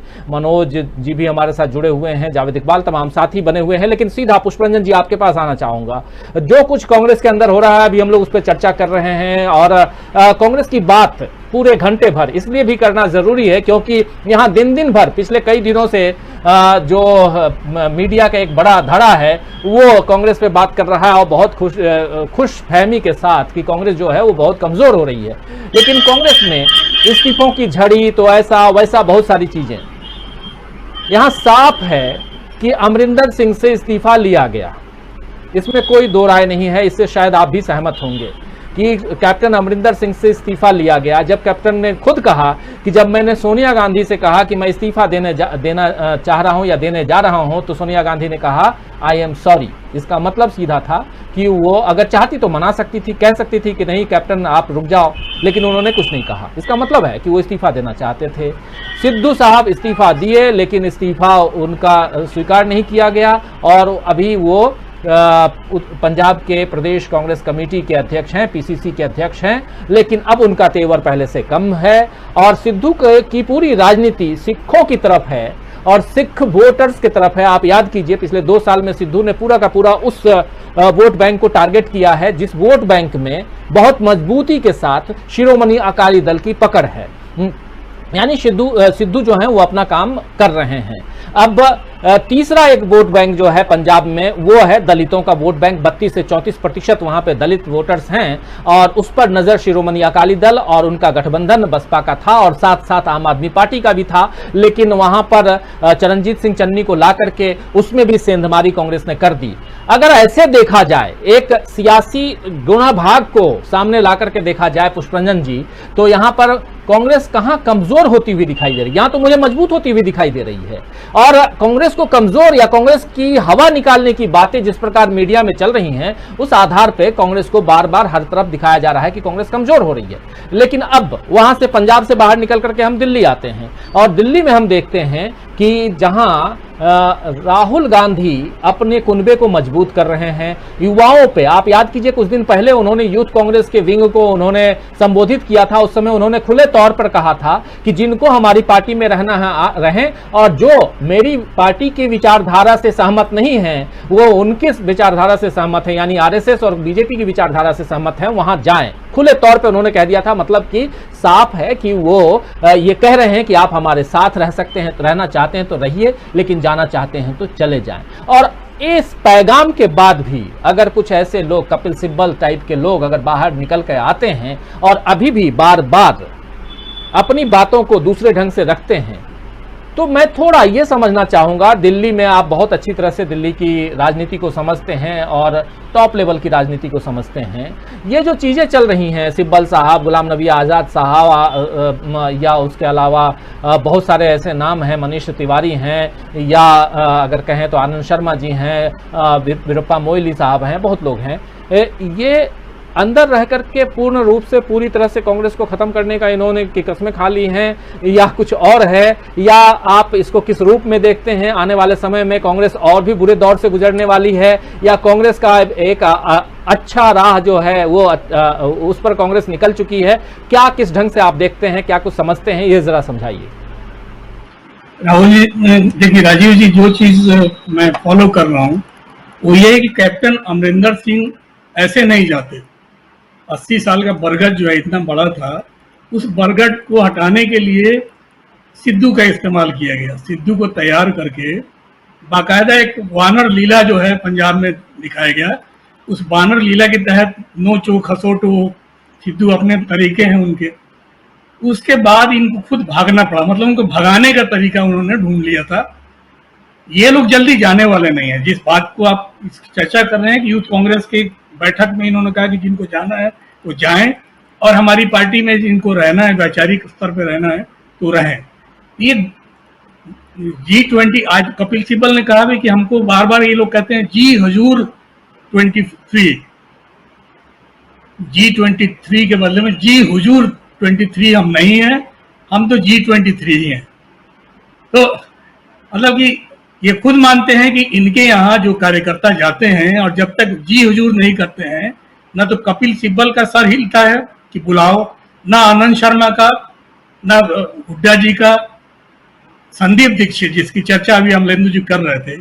पूर्वी दिल्ली में हम आपका तो बहुत समय गुजरा है पूर्वी दिल्ली में, मैं खुद रहता भी हूँ। इस व्यक्ति को कभी देखा नहीं हारने के बाद कि एक बार इस क्षेत्र में घूमे एक बार और लोगों से मिले जुले। आपको क्या आप राजा हैं कि आपको लोग प्रजा जाके वोट दे देगी? ये आदमी, ये शख्स जिस तरह के इनकी राजनीतिक तरीके हैं काम करने के, ट्वीट करना और फेसबुक के जरिए अपने समर्थकों का लाइक करवाना, उससे राजनीति नहीं हो सकती। उससे आप खुद तो खोखला हो गए, कांग्रेस को भी कर दिया खोखला। ये विधायक का भी चुनाव ये शख्स आज की तारीख में नहीं जीत सकता है, शीला दीक्षित के नाम पे भी नहीं जीत सकता है, जो मेरा खुद का अनुभव है। अब ये G23 में खलबली इसलिए है राजीव जी, जो मैं रीड कर रहा हूँ, कन्हैया कुमार बोलने में तेज है और इनकी हालत भी कपिल सिब्बल की हालत भी उसी तरह से करेगी जैसे सिद्धू ने हालत की थी वहां पर। कन्हैया कुमार फिर लगातार, मुझे लगता है इन नेताओं को भी लक्ष्य करके और वैसे ही बयान देगा जिस तरह से सिद्धू ने अमरिंदर सिंह के खिलाफ वहां पर वानर लीला शुरू की थी। एक बार फिर कांग्रेस में वानर लीला शुरू होनी है, जो मैं रीड कर रहा हूं। एक चक्र भी ये है।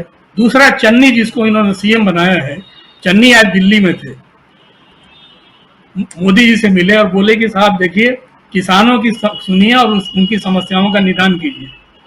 आप धान की फसल की खरीद, जो धान की उपज हुई है उसकी खरीद कीजिए और करतारपुर कॉरिडोर को खोलिए। ये 3 बड़े एजेंडे के साथ सीएम पंजाब यहाँ पर थे, लोक कल्याण मार्ग पे पहुंचे हुए थे। मोदी जी के लिए बड़ा बुरा फंस रहा है यहाँ पर। इसलिए फंस रहा है कि इनको पता है कि करतारपुर कॉरिडोर के पीछे भी डेरों की राजनीति है।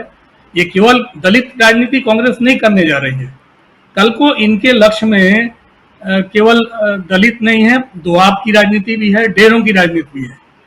और उसको देखते हुए ये सारी चीजें दिल्ली में आके चन्नी ने मोदी जी से मुलाकात और जो जिन चीजों को उठाया है वहां पर, किसानों का मुद्दा पंजाब का सीएम आके, वर्तमान सीएम आके उठाता है और एक पूर्व सीएम आके कपूरथला अपना जो इनका ये रजवाड़े की तरह सीएम आवास जो बना हुआ था 3 मान सिंह रोड दिल्ली पर, कपूरथला हाउस, उसको खाली किया नहीं किया, इसका बयान अमरिंदर सिंह की तरफ से जारी नहीं हुआ इस समय तक, अब तक नहीं जारी हुआ है।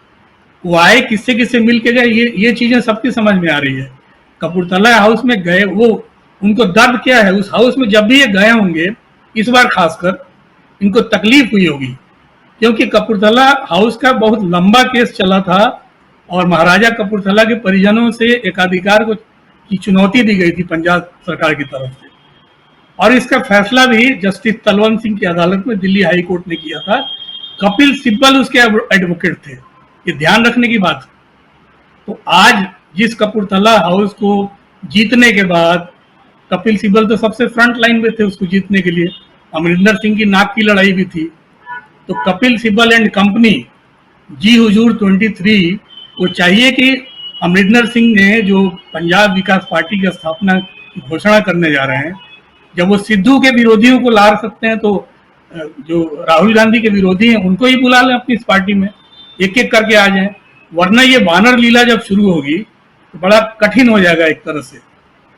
दूसरा, कम्युनिस्ट पार्टियों को भी मुझे बड़ा अफसोस हो रहा है जिस तरह से भारतीय कम्युनिस्ट पार्टी के नेता, समय है राजीव जी मैं बोल सकता हूं थोड़ा और या दूसरे टर्न में जी, जिस तरह से डी राजा ने बयान दिया कि उन्होंने स्वयं को निष्कासित कर लिया है और उनकी विश्वसनीयता पर भी सवाल उठाया गया कन्हैया कुमार की। देखिए, ये कन्हैया कुमार के आ जाने से कांग्रेस के जहाज को बहुत आगे बढ़ जाना है, ये भी एक भ्रम है। कांग्रेस मुझे लगता है कि समंदर की तरह है, और मैं गिना देता हूँ, नामों को गिना देता हूँ। डीपी त्रिपाठी हम लोग के टाइम में बहुत बड़े छात्र नेता थे, एसएफआई के नेता थे, वो वहां से निकल के सीधा सीधा राहुल गांधी जब उस समय कांग्रेस के महासचिव थे 1983 में, तब उनके साथ जुड़ गए, और ये बड़ा झटका था जो भी स्टूडेंट लीडर थे उस समय। जी राजीव जी कुछ कह रहे हैं? थे। हाँ, राजीव गांधी, सॉरी, वो निकल जाता। उस समय तो राहुल गांधी बच्चे थे और पार्टी में भी नहीं थे। एनीवे, मैं ये दो नाम इधर उधर हो जाता। और उसके बाद राजीव गांधी के पास भी बहुत दिन तक नहीं टिके, उसके बाद वो शरद पवार से जुड़ गए और राज्यसभा में शरद पवार की पार्टी में जाने के बाद राज्यसभा में जा पाए डीपीटी। आज नहीं है उस दुनिया में। एक और नेता थे एसएफआई के, उदित राज, हैं थे नहीं हैं, रामराज नाम था, एसएफआई के नेता रहे, बाद में नाम बदला, उदित राज रखा। जस्टिस पार्टी के तहत चुनाव लड़े दिल्ली में, फिर बीजेपी में गए, आज कांग्रेस में आ गए। दलित नेता हैं, हम लोग के साथ ही रहे हो। अब उदित राज की वजह से आप कहिए कांग्रेस बड़ी मजबूत हो गई, और केवल ये दो लेफ्ट के नेता नहीं, और गिना देता हूं नाम, शकील अहमद खान, ये भी एसएफआई के नेता थे, छात्र नेता, और जेएनयू-एसयू के प्रेसिडेंट रह चुके थे। बत्तीलाल बैरवा एसएफआई के नेता थे, जेएनयू-एसयू के प्रेसिडेंट रह चुके थे। नासिर अहमद राज्यसभा से कांग्रेस में अभी सांसद भी हैं, एसएफआई के नेता थे और जेएनयू-एसयू के प्रेसिडेंट रह चुके थे। दो और नाम जो आइसा के, जिसको सो कॉल्ड आप उस विचारधारा को, आइसा को आप अल्ट्रा लेफ्ट मानते हैं, आइसा के दो नेता संदीप सिंह और मोहित, ये दोनों भी जेएनयू-एसयू के प्रेसिडेंट रह चुके थे। संदीप सिंह अभी जो बहुत बोलने में भी तेज तर्रार थे, प्रियंका गांधी के भाषण लेखक हैं, और मोहित भी उनके इर्द गिर्द वाले नेता में से हैं। तो प्रश्न ये है कि इन सबों के आ जाने से, सब लेफ्ट के थे, जेएनयू के प्रेसिडेंट भी रह चुके थे, इनके आने से क्या कांग्रेस बहुत आगे बढ़ गई, या कांग्रेस में कोई बहुत बड़ा चेंज आ गया, या कांग्रेस बहुत मजबूत हो गई? हाँ, ऑफ कोर्स, एक यूथ चारों तरफ घिर रहे हैं, उनकी संख्या बढ़ रही है। जेएनयू के हैं, पढ़े लिखे हैं, तेज तर्रार होते हैं, उनके अपने काम करने के तरीके हैं, लेकिन इससे कांग्रेस एक ऐसा आइडियोलॉजी उसमें आके तो आप रम जाते हैं। हाँ, ये जमीन से, ये सारे नेता जरूर जमीन की राजनीति जानते हैं, लोगों के बीच जाना जानते हैं, इनसे कष्ट है इन लोगों को। ये केवल कन्हैया लाल से कष्ट नहीं है, ये ग्रुप 3 जो है, इनको ये जितने नाम मैं गिना रहा हूं, इन सभी नामों से कष्ट है कि इनकी ज्यादा सुनी जा रही है धीरे धीरे। वानर लीला का हम इंतजार कर रहे हैं। दिल्ली में एक बार जबरदस्त वानर लीला होगी और उसमें ये जी हुजूर 23 भागेंगे।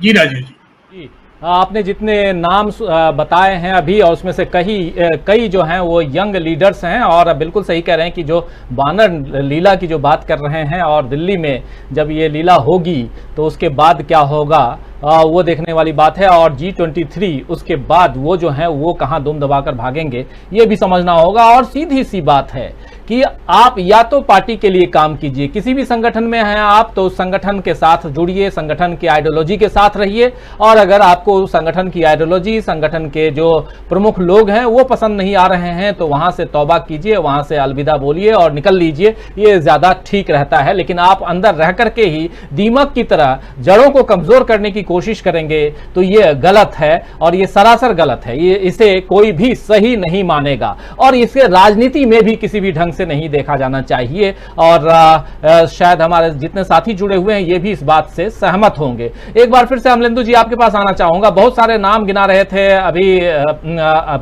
पुष्परंजन जी, और उससे पहले हमारे साथी अफजल इमाम जी भी, और खासकर एक नई टीम बनती हुई दिखाई दे रही है। आइडियोलॉजिकली दूसरे दलों के नेता जो हैं और बीजेपी छोड़ करके दूसरे बाकी और खासकर लेफ्ट आइडियोलॉजी के जो लोग हैं वो भी कांग्रेस के साथ मिलते रहे हैं। जैसे अभी बता भी रहे हैं पुष्परंजन जी की राजीव गांधी के समय भी कई लोग आए, डीपी त्रिपाठी का नाम भी बता रहे हैं, बहुत लोग ऐसे थे जो आए। और आप एक बात ये भी याद रखिए कि जब इमरजेंसी के समय भी सीपीआई ने खासकर इंदिरा गांधी को सपोर्ट भी किया था, तो ये सब एक अलग अलग समय में अलग अलग ढंग से कांग्रेस के खेमे में लोग आते रहे हैं और आज भी आ रहे हैं, इसमें कोई बुराई नहीं है। आइडियोलॉजिकली और कहा भी जाता है कि कांग्रेस एक ऐसी पार्टी है जहां हर आइडियोलॉजी के लोग वहां पे खप जाते हैं। आज की स्थिति में जब राहुल गांधी को हम सामने देखते हैं अमलेंदु जी, और राहुल गांधी एक साफ गोई पसंद करते हैं, स्पष्टवादी जिसे कहते हैं, सीधी सीधी बात रखते हैं, और शायद यही उनकी कमजोरी भी मानी जाती है। कहा जाता है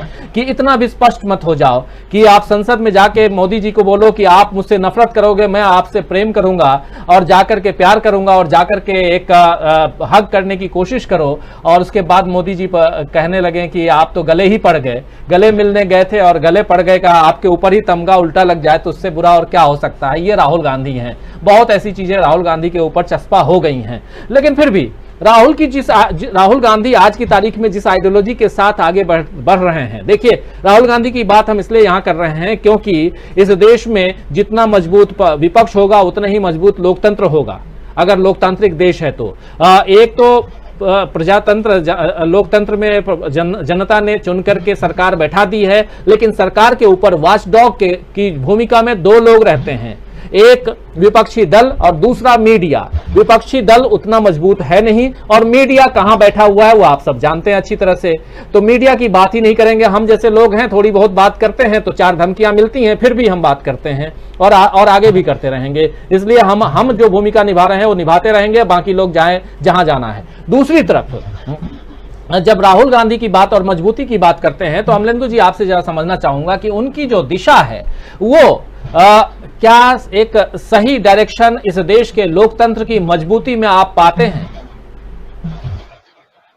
देखिए राजीव जी, आपने कई सवाल पूछे तो मुझे लगता है एक एक करके सबके जवाब, तो सबसे पहले सबसे आखिरी सवाल का जवाब दिए देता हूं।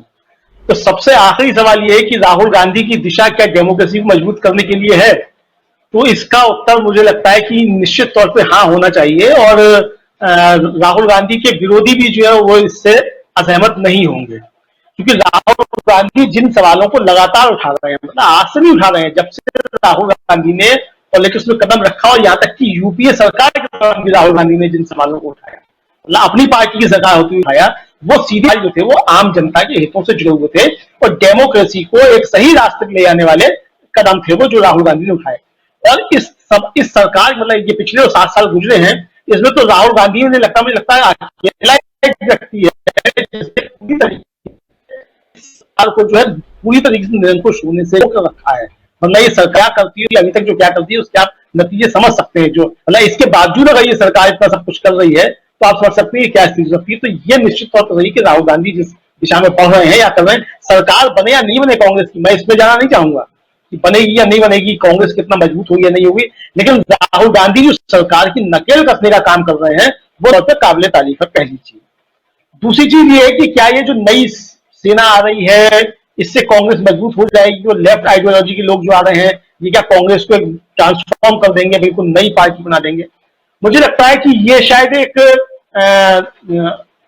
ज्यादा जो अपेक्षा रखना जो है वो भी हो सकता है, क्योंकि ये पुष्परंजन ने भी कई लोगों के नाम बनाया कि ये सब गए लेफ्ट से और कांग्रेस में और इन्होंने जाकर के वहां जो आज वो किस स्थिति में, किस स्थिति में नहीं है। और एक नाम सबसे पहले गए जो पुष्परंजन जी भूल गए, चंद्रजीत यादव, और वो इंदिरा जी के समय में गए थे। और चंद्रजीत यादव जो है वो किन बियाबान जंगलों में खो गए अब पता ही नहीं चलता है, जबकि चंद्रजीत जो थे वो सीपीआई के बहुत बड़े नेता हुआ करते थे। और ये लोग केवल पूछने वाला नहीं। अच्छा, केवल जेएनयू का नाम दिया, केवल जेएनयू। अच्छा, हाँ, तो ये थे। तो दूसरा जो लेफ्ट के लोगों के अंदर कमी होती है, वो कमी क्या होती है कि ये अपना नया कैडर तैयार नहीं करते, दूसरी पार्टियों से लोग तोड़ खाते हैं। मतलब सीपीआई वाला सीपीएम के लोगों को तोड़ेगा, सीपीएम वाला भाकपा माले वाले को तोड़ेगा, भाकपा माले सीपीआई सीपीएम वालों को तोड़ेगा। और यही जो लेफ्ट के लोग कांग्रेस में आए, ये भी यही काम कर रहे हैं कि दूसरे कम्युनिस्ट पार्टियों से लेकर के आ रहे हैं। देखिए, दूसरे लोगों से आए वो खराब चीज नहीं, अच्छी चीज है। और ये नारा बहुत अच्छा लगाएंगे, बानर सेना जो शब्द इस्तेमाल किया पुष्परंजन जी ने, बिल्कुल उस भूमिका को सही तरीके से अदा करेंगे। लेकिन ये नया कैडर कांग्रेस के लिए तैयार करेंगे कि नहीं, ये सबसे बड़ा सवाल है। मुझे लगता है कि कांग्रेस का नया कैडर तैयार नहीं कर पाएंगे, लेकिन ये लोग अपनी जिम्मेदारी जो है वो ईमानदारी से निभाएंगे। नया कैडर तैयार करने की जिम्मेदारी इनकी है भी नहीं। नया कैडर तैयार करने की जिम्मेदारी जो सो कॉल्ड ओल्ड गार्ड्स है उनकी थी, वो नया कैडर कांग्रेस के लिए तैयार करने का ही था। उत्तर प्रदेश के अंदर जो लोग जिनके ऊपर आज कांग्रेस छोड़ी गई है, उत्तर उन्होंने नाम किया है और नहीं किया हो, लेकिन पिछले सालों के दौरान उन्होंने कांग्रेस को उत्तर प्रदेश के अंदर लगातार लड़ता हुआ दिखाया। ये उनका एक योगदान है। और अगर कांग्रेस का कार्यकर्ता और कांग्रेस के वहां के नेता जो हैं उस चीज को आगे बढ़ा के नहीं ले जा पा रहे हैं, जनता के बीच ले आगे नहीं ले जा पा रहे हैं, तो ये इनकी कमी नहीं है। ये कमी जो है उस पुराने कार्यकर्ता की है, जो लड़ाई, मतलब जो कांग्रेस लड़ाई के लिए जानी नहीं जाती थी, वो कांग्रेस अगर उत्तर प्रदेश के अंदर लगातार से 3 और अंदर जो लगातार 3 दिखाई दे रही है, और जबकि मुख्य विपक्षी पार्टियां जो घरों के अंदर दुखी हुई हो, तो ऐसे में ये इनका जो है योगदान है। इसको कोई भाई स्वीकार करे या नहीं करे, लेकिन ये कमजोरी जो है कांग्रेस की साइड की है जो इस चीज को आगे ले आ पाया। यही सवाल आज है कि कांग्रेस को कन्हैया कुमार और जिग्नेश मेवाणी फायदा पहुंचाएंगे या नहीं पहुंचाएंगे, वो अलग का सवाल है। लेकिन अगर ये जो आगे काम करते हैं और इस काम को अगर कांग्रेस का कैडर जो है आगे ले जाके नहीं ले जा पाता, और जनता जो है भारतीय जनता पार्टी से पूरी तरीके से नाराज है, उसको अगर ये वोट में कन्वर्ट नहीं करता है कांग्रेस का कैडर, तो ये कन्हैया कुमार या जिग्नेश मेवाणी की नहीं होगी, ये कांग्रेस के उस कैडर की होगी जो इनके काम को जनता के बीच ले आकर के भुना नहीं पाएगा। पॉलिटिक्स में केवल नारेबाजी नहीं होती है, बल्कि ये भी होता है कि आप जो जनता की नाराजगी है और जो आपको समर्थन मिल रहा है उसको आप वोट में किस तरीके से तब्दील करते हैं। तो मुझे जो लगता है कि जेएनयू से आए हुए खासतौर से जो हमारे नेता होते हैं, ये नारे बहुत अच्छे लगाते हैं, वैचारिक बहुत अच्छे होते हैं, भाषण बहुत अच्छा लिखते हैं, भाषण देते भी बहुत अच्छा है, लेकिन जनता की नाराजगी को वोटों में कन्वर्ट नहीं कर पाते हैं। और जो सबसे खराब बात इनकी होती है कि इनको जो अति उत्साह जो है उसमें ये भूल जाते हैं कि इससे फायदा किसको हो रहा है। अब दिल्ली में जो केजरीवाल जी की सरकार बनी हुई है, तो वो जेएनयू के हमारे जो महादुआ और पुरोधा लोग हैं उनकी वजह से ही आज बनी हुई है। जिस तरीके से उन्होंने जो है आंदोलन में बीजों घुस करके जो है उसको अन्न आंदोलन को इतना ज्यादा बढ़ाया और उसमें जिंदाबाद मुर्दाबाद सब करते रहे, उसकी वजह से तो मुझे लगता है कि इनके होश को संभाल के रखने की जिम्मेदारी जो है वो कांग्रेस के लोगों की, और अफसोस ये है कि जिनके ऊपर जिम्मेदारी थी होश को संभाल के रखने, नई पीढ़ी और पुरानी पीढ़ी के बीच में एक समन्वय बना के रखने की, वो जो है अपनी जिम्मेदारी से भाग रहे हैं। तो कमजोरी ये नहीं है कि कन्हैया कुमार आ गए हैं और जिग्नेश मेवाणी आ गए हैं, कमजोरी ये है कि जिनको इनको संभाल को इनको जो है इस्तेमाल करना है, वो जो है आज कांग्रेस को कमजोर करने का काम कर रहे हैं। तो मुझको लगता है कि ये चीजें हैं। तो बाकी अब कोई कांग्रेस कमजोर होगी या होगी या कांग्रेस नहीं बनेगी या नहीं बनेगी, लेकिन इतना तय है कि रवि जिस रास्ते पे जा रहे हैं, जिस रास्ते पर ले आने की कोशिश कर रहे हैं, तो वो जनता के हित में तो बहुत अच्छा है। कांग्रेस के हित में है या नहीं है, ये अब कांग्रेसियों को तय करना है। जी राजीव जी बिल्कुल, मतलब साफ है कि अभी तक जितनी आसानी से, जितने आराम से अब मोदी सरकार काम कर रही थी, ये तो तय है कि अब कांग्रेस जो है उतनी आसानी से मोदी सरकार को काम करने नहीं देगी। काम करने से मतलब ये नहीं कि वो जो अच्छा कर रहे हैं उसमें जो बुराइयां हैं, अगर महंगाई हो रही है, बढ़ रही है तो महंगाई की बात होगी, गरीबी बढ़ रही है तो गरीबी की बात होगी। जो मूलभूत समस्याएं हैं उन समस्याओं पर लगातार मैं देख रहा हूं, आप सब देख रहे होंगे कि कांग्रेस और खासकर राहुल गांधी लगातार उस पर वार कर रहे हैं और घेर रहे हैं। जितनी समस्याएं सामने आई हैं, चाहे जासूसी कांड हो, चाहे रफाल का मुद्दा हो, चाहे किसानों के आंदोलन की बात हो, चाहे पेट्रोल डीजल की कीमत में बढ़ोतरी का मामला हो, जितनी भी चीजें हैं इन सब बातों, चाहे छात्रों की बात हो, युवाओं की बात हो, बेरोजगारी की बात हो, गरीबी की बात हो, और लॉकडाउन के दौरान जो परेशानियां हुई लोगों की उनकी बात हो, चाहे बीमारों की बात हो, तो ये तमाम बातें जो हैं, इन बातों पे अगर कोई नेता और कोई पार्टी अगर सामने आकर के बहुत ही प्रमुखता के साथ में, मुखरता के साथ में अगर वो अपनी बात रखे तो क्यों नहीं जनता के लिए ये फायदेमंद होगा। और बिल्कुल सही कह रहे हैं अमलेंदु जी की बात यही है कि कांग्रेस इसमें मजबूत हो रही है कि नहीं मजबूत हो रही है, कांग्रेस को इससे फायदा हो रहा है कि नहीं हो रहा है, लेकिन इस लोकतंत्र को फायदा हो रहा है, ये समझना होगा। और इसलिए मैं कह रहा हूं कि लोकतंत्र की मजबूती दो चीजों से बहुत ज्यादा है। एक पहली बात है कि मीडिया मजबूत हो, यानी कि मीडिया बहुत ही निष्पक्षता के साथ वॉचडॉग की तरह नजरें गड़ाए हुए अगर सरकार की योजनाओं पर अपनी रिपोर्टिंग करे, सरकार की गोद में न बैठे, तो बहुत अच्छा लोकतंत्र मिल सकता है, मजबूत लोकतंत्र मिल सकता है। और दूसरा है विपक्ष जितनी मजबूती के साथ सरकार के साथ आंखों में आंख मिला करके, और खासकर संसद और विधानसभा में जो भी बिल पारित कराने के लिए लाते हैं उस पर अपना विरोध दर्ज कराए और उसे मजबूत बनाए, तो उससे अच्छा और क्या हो सकता है लोकतंत्र में। यही तो लोकतंत्र हमारा रहा है, यही होता आया है। लेकिन पिछले 7-7.5 साल में सब कुछ चेंज हो गया, और इस चेंज के उसमें एक बहुत बड़ी जो आज सुबह एक दुखद खबर आई वो ये कि एयर इंडिया बिक गया। एयर इंडिया जो कंपनी है वो बिक गई, ये जो खबर आई। बाद में हालांकि इसका खंडन भी आया कि नहीं जी, अभी हमने टाटा को फाइनल नहीं किया है, टाटा को हमने नहीं दिया है, लेकिन अंदर खाने में ये सब कुछ फाइनल हो चुका है। और अभी तक चूंकि सरकारी तौर पर इसकी घोषणा नहीं हुई है, तो मैं भी ये नहीं कहूंगा कि नहीं बिक गई कंपनी, लेकिन अब सरकार के पास अगर अपनी हवाई सेवा नहीं होगी तो फिर ज्योतिरादित्य सिंधिया जी क्या करेंगे, ये जरा सोचने वाली बात है कि भाई विमानन वो हैं, उड्डयन मंत्री हैं क्या पुष्परंजन जी, ज्योतिरादित्य सिंधिया के लिए अब नए मंत्री कैबिनेट में एक पोर्टफोलियो की तैयारी करनी पड़ेगी सरकार को, क्योंकि उनका विभाग तो बिक गया। उनके आने की उपलब्धि यही हुई है कि लेकिन क्या है, इसका नैरेटिव ये बदलते हैं। ये कहते हैं नहीं जी, हम जमीन जो बेच रहे हैं, सरकारी जमीन बेच नहीं रहे हैं। हमारी जो मित्र हैं निर्मला सीतारमण, वो यही उसका नैरेटिव उन्होंने गढ़ दिया सदन में भी और बाहर भी, कि ये तो वापस ले लेंगे 20 साल, 50 साल, 95 साल के बाद। बेच कहाँ रहे हैं? एयर इंडिया के साथ भी यही नैरेटिव गढ़ देंगे कि नहीं, बेचा नहीं उसको, जब जरूरत पड़ेगी नया एयर इंडिया हम खड़ा कर लेंगे। कोई नया नेहरू आएंगे, एयर इंडिया खड़ा कर लेंगे। इनकी आदत बिगड़ गई है, मतलब मुंह में खून लग गया है, बेचो और ब्रांडिंग उसका कुछ और कर दो, तो उसी ब्रांडिंग पे ये चल रहे हैं। दिक्कत क्या है राजीव जी, ये जो हम लोगों ने गढ़ लिया दिमाग में कि कन्हैया कुमार जो है, लेफ्ट वाले भी सोचते हैं कि कन्हैया कुमार हमने तैयार किया इसको, और तैयार करके एक छात्र नेता को हमने टिकट दिया, चुनाव लड़ा, हार गया, राष्ट्रीय स्तर का नेता बना दिया, फिर वो हमें धोखा दे दिया, हमारी थाली में छेद करके भाग गया। दरअसल राजीव जी, कन्हैया कुमार को तैयार किया बीजेपी ने। मेरा अपना ऑब्जर्वेशन है कि बीजेपी अगर कन्हैया कुमार को टुकड़े टुकड़े गैंग करके नहीं बोलती, तो शायद कन्हैया कुमार का इतना बड़ा कद, इतना अखिल भारतीय स्वरूप वाला नेता वो नहीं बन पाते। बीजेपी ने एक पॉलिटिकल पंचिंग बैग तैयार किया कि जो आए टुकड़े टुकड़े बोल के दो घूसा इधर से लगाए, दो घूसा उधर से लगाए, और ये नेता बन गया। अब आप उस नेता के अंदर एक महत्वाकांक्षा है, वही महत्वाकांक्षा मैं देख रहा हूं जो देवी प्रसाद त्रिपाठी जैसे डीपीटी हम सब बोलते थे, डीपीटी वाली महत्वाकांक्षा। राज्यसभा दिखता है इनको। अगर राज्यसभा इनको नहीं दिखे, मतलब अभी तक जेएनयू से जो लोग गए दूसरी पार्टियों में, राज्यसभा नहीं मिलता है तो उनका रास्ता बदल जाता है। शुरू में कांग्रेस में गए, डीपीटी राज्यसभा सोच के गए, राज्यसभा जब नहीं मिला तो वो शरद पवार की पार्टी में चले गए। आज कन्हैया कुमार एक महत्वाकांक्षा के साथ कांग्रेस में आए हैं, और जिस दिन उसकी पूर्ति नहीं होगी राजीव जी, वो महत्वाकांक्षा फिर दूसरी जगह भी शिफ्ट हो सकती है।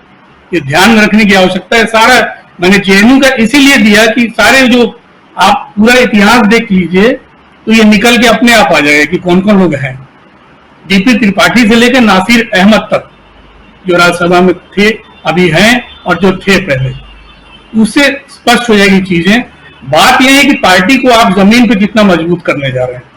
मैं यह राहुल गांधी की आक्रामकता को लेकर भी कई बार शक होता है। वो आक्रामक है, ठीक है, जो इशू को लेकर आक्रामक है कि महंगाई, आज जो पेट्रोल की का इशू उठाया, ये जो उनकी आक्रामकता में कहीं कहीं कमी भी दिखता हूँ, कहीं कहीं डाइवर्शन भी मैं देखता हूँ। जैसे इतना बड़ा कांड इस देश में हो गया, 30,000 करोड़ का ड्रग पकड़ा गया और उस पे अभी तक सरकार पर आक्रमण अगर प्रतिपक्ष का नेता नहीं करता है तो कहीं ना कहीं कमजोरी है। और जो पार्टी में आपसे आपके खिलाफ जो G3 बना हुआ है, एक झटके में भगाइए उनको, अगर भगा सकते इतनी ताकत है तो। इससे आपकी ताकत बढ़ेगी अपने आप में। उस कैंसर को आप बार बार उसको बड़ा करते जा रहे हैं तो कैंसर एक दिन आपके लिए घातक हो सकता है। तो आपको कड़े फैसले तो लेने पड़ेंगे। कड़े कड़े बयान देने से और सिर्फ मोदी को टारगेट करके बयान देने से बात नहीं बनेगी, आपको घेरना पड़ेगा। कौन कौन इनके फंड मैनेजर हैं, किन किन इंडस्ट्रियल हाउस से बीजेपी को सबसे ज्यादा पैसे आए हैं, आप खोजिए ना उनको। आज अडानी का जो डाटा आया है कि 1040 करोड़ रोज की आमदनी है, कहां से हो रहा है भाई? पूछो ना ये सवाल। और एक तरफ लोग बर्बाद हो गए, इंडस्ट्री लोगों की बैठ गई, रोजगार नहीं है। आप सारे डाटा जो लेके बैठो ना, पूछो कि क्यों इसका 1040 करोड़ 1050 करोड़ रोज की आमदनी है और किसी को 1000, कोई दुकान खोल के बैठा है, 1000 रुपये की आमदनी नहीं है। इन बुनियादी सवालों को उठाइए। आप लड़ना पड़ेगा राजीव जी, ट्विटर से नहीं लड़ाई होती है। जी राजीव जी, बिल्कुल, ट्विटर या सोशल मीडिया से लड़ाई नहीं होती। लड़ाई जो है लड़ना होगा आपको धरातल पे आके, धरती पे आके, सड़कों पर आकर के और जनता के बीच जाना होगा, अपनी बात रखनी होगी, तभी आप सियासत कर पाएंगे, राजनीति कर पाएंगे और तभी उसमें सफलता हासिल कर पाएंगे। और यही राजनीति का जो एक उसूल जो है वो प्रमुख रूप से यही है। इस बात को राजनेताओं को समझना होगा और जो भी प्रमुख विपक्षी दल यानी कि कांग्रेस के नेता हैं उन्हें भी ये बात समझनी होगी। राहुल गांधी समय समय पर ऐसे रास्ते पर चलने की कोशिश जरूर करते हैं लेकिन बीच बीच में भटक भी जाते हैं। ये बात भी राहुल गांधी, प्रियंका गांधी को समझना होगा। तो दोस्तों, आज इस कार्यक्रम को अब समाप्त करने की इजाजत चाहूंगा और हमारे साथ 3 खास मेहमान जुड़े रहे हमारे साथ स्टूडियो में। हमारे साथी आप जानते हैं, अभी इन्होंने बहुत गंभीरता से कांग्रेस के अंदर क्या कुछ चल रहा है वो बताइए अफजल इमाम ने। अफजल जी, आपको धन्यवाद करता हूं। धन्यवाद करता हूं पुष्परंजन जी आपको कि आप जुड़े रहे और तमाम बातों से आपने बहुत गहराई से आपने बहुत अपनी बातें रखी। आपको बहुत धन्यवाद। और धन्यवाद अमलेंदु जी आपको कि आप भी जुड़े रहे और तमाम कांग्रेस की जो अंदरूनी हालात जो कांग्रेस के हैं उस पर आपने अपने बात रखे, अपने विचार रखे। आप तीनों को एक बार फिर से शुक्रिया अदा करता हूं और शुक्रिया अदा करता हूं तमाम साथी जो हमारे साथ बने रहे, जुड़े रहे। भारतीय नागरिक जय जवान जय किसान लिख रहे हैं, royal engineering prank Rajeev sir how are you लिख रहे हैं, मैं बिल्कुल अच्छा हूं भाई। और अहमद हुसैन हैं हमारे साथ में, एक अली खान पठान भी हैं, जय जवान जय किसान ये भी लिख रहे हैं, फ़हीम हैदर भी हैं, एक अकेला कहां तक लड़ेगा लिख रहे हैं, मोहम्मद अशरफ आलम लिख रहे हैं कि हत्या का मुकदमा पुलिस वालों के ऊपर भी होना चाहिए और जो डीएम साहब समझा रहे हैं मुकदमा न करो, इनके ऊपर भी कड़ी से कड़ी कार्रवाई होनी चाहिए। ये बात कर रहे हैं मनीष गुप्ता हत्याकांड की बात कर रहे हैं जो कि गोरखपुर में एक होटल में उनकी हत्या हुई और वो रहने वाले कानपुर के हैं, उनकी बात कर रहे हैं। यासीन अंसारी भी हैं, राहुल गांधी अकेले क्या क्या कर सकते हैं लिख रहे हैं। नंदकिशोर सिरपुरकर लिख रहे हैं कि भेदभाव से अलग जनता कांग्रेस के साथ थी, कांग्रेस के साथ है, तबाही लेने वाले नेता कांग्रेस से अलग होना जरूरी है, ये बात कर रहे हैं। Royal engineering Rajeev good channel, DB live good channel लिख रहे हैं, बहुत धन्यवाद रॉयल इंजीनियरिंग प्रैंक आपको। मोहम्मद अकरम भी हैं हमारे साथ और बनवारी मीना कह रहे हैं कि हाथी घोड़ा पालकी जय कन्हैया लाल की, अंध भक्तों और कफन चोरों का पिछवाड़ा जल रहा है, ये लिख रहे हैं। मिराज अंसारी भी हैं, सीमा खातून जय जवान जय किसान, मोहम्मद सबीर अंसारी, जमुई कन्हैया कुमार कांग्रेस सांसद लिख रहे हैं और गुड नाइट लिख रहे हैं मोहम्मद अशरफ, और तमाम साथी सीमा खातून बैलेट लिख रही हैं।